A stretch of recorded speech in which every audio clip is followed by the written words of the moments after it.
family history, and I'm really excited to share with you some of my experiences and some of my stories of my family.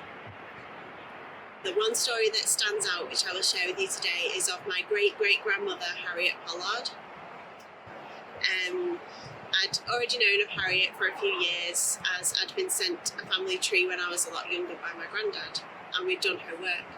But I decided to branch out a little bit and find out a bit more. And I was able to find her father, James Pollard, and when I put his details into Family Search, I found a match, and it was an exact match, so I knew it was him.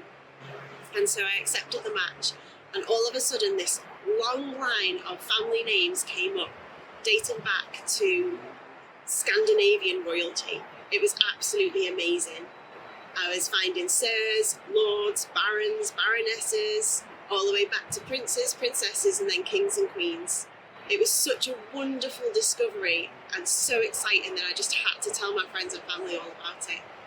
And whilst I was telling them about it, every time I tried to say my great-great-grandmother, Harriet Pollard, I kept saying the name Hannah. And I got really confused because I couldn't understand why this was happening. And I kept having to keep checking my family tree just to see if her name was Harriet.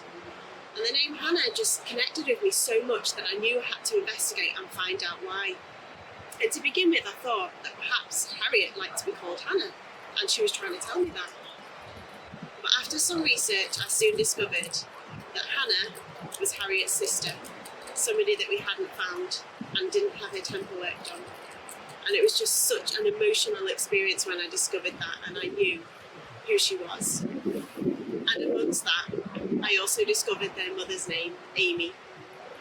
And she was someone that I'd been looking for a few years. And it was so wonderful to be able to find her too. And we had the most beautiful spiritual experience when I invited my mum to come with me to the temple to do their work. And we did Hannah and Amy, mother and daughter, in the temple together. Along the story of my great-great-grandmother Harriet and my great-great-great-grandmother Amy, I discovered her name was Amy Smith, but I could not find her family. And it took me a long time to try and find any records other than her marriage for Amy Smith. And after 5 years of looking and not being able to find anything, during lockdown this year, we discovered the reason why we couldn't find her records, because she was not born Amy Smith. She was born Anna Smith. And upon that finding, we then able to discover her father Samuel Smith and her mother Mary Nunn, and all of their family too. And so, when the temple reopens, I have names to take to the temple that I am so excited to go and do the work for. Family history, it can be so exciting. We can discover so many things. And then we can take those to the temple and enjoy the blessings there.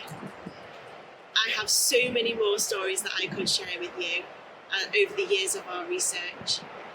And if you're sitting there thinking, I've not really got anything like that in my family history, keep looking and keep searching, because once upon a time I felt that way too. And now I have numerous stories and numerous exciting experiences. And even a few years ago we discovered that we have pioneers in our family. It's a work that is ongoing and so beautiful and so wonderful. It was prophesied in 3rd Nephi that the hearts of the children would turn to the fathers, and that the keys of family history work and temple work would be on the earth one day.